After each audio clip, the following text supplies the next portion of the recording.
இரண்டாம் உலகப் போர் நடந்த அந்த இருண்ட காலம், ஆண்கள் அனைவரும் போர்க்களத்தில் பலியாகிவிட அந்த கிராமமே விதவைகளாலும் பசியால் அழும் குழந்தைகளாலும் நிறைந்திருந்தது.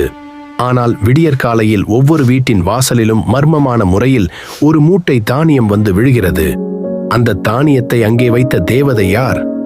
அந்த ரகசியத்தை சொல்லும் ஒரு நெகிழ்ச்சியான உண்மை சம்பவம் தான் இது. இது உக்ரைன் நாட்டின் ஒரு குக்கிராமத்தில் நடந்த கதை. போரில் தங்கள் கணவன்மார்களையும் பிள்ளைகளையும் இழந்த அந்த பெண்களுக்கு தங்கள் பிள்ளைகளின் பசியை தீர்க்க வழியில்லை. அந்த ஊரில் எஞ்சியிருந்த ஒரே ஒரு ஆண் நிக்கோலாய் செவ்சென்கோ. அவர் மிகவும் வயதானவர் என்பதால் இராணுவத்திற்கு செல்லவில்லை. நிக்கோலாய் யாரிடமும் அதிகம் பேச மாட்டார். ஊரே சோகத்தில் மூழ்கி கிடந்தபோது அவர் மட்டும் அதிகாலை முதல் நள்ளிரவு வரை தன் நிலத்தில் மாடு போல உழைத்துக் கொண்டிருந்தார். மக்கள் அவரை ஒரு சுயநலவாதி என்றும் கஞ்சன் என்றும் எள்ளி நகையாடினர். ஊரே பசியில் செத்துக் கொண்டிருக்கும் போது இவருக்கு மட்டும் நிலம் ஒரு கேடா என்று மக்கள் முகத்திற்கு நேராகவே பேசிக்கொண்டனர். உண்மை. ஆனால் உண்மை வேறு. நிக்கோலாய் தன் நிலத்தில் விளைந்த ஒவ்வொரு கதிரையும் பொன்னாக கருதினார். ஒரு தானியத்தை கூட அவர் விற்கவில்லை.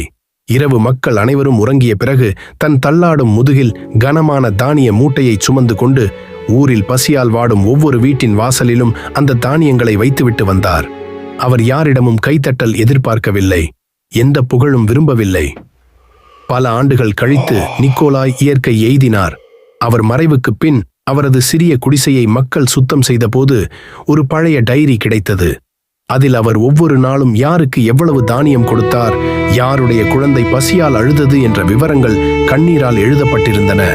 இத்தனை காலம் நம்மை வாழ்வித்த தேவதை இந்த முதியவர்தான் என்று தெரிந்தபோது அந்த கிராமமே அவர் உடலை சுற்றி நின்று கதறி அழுதது.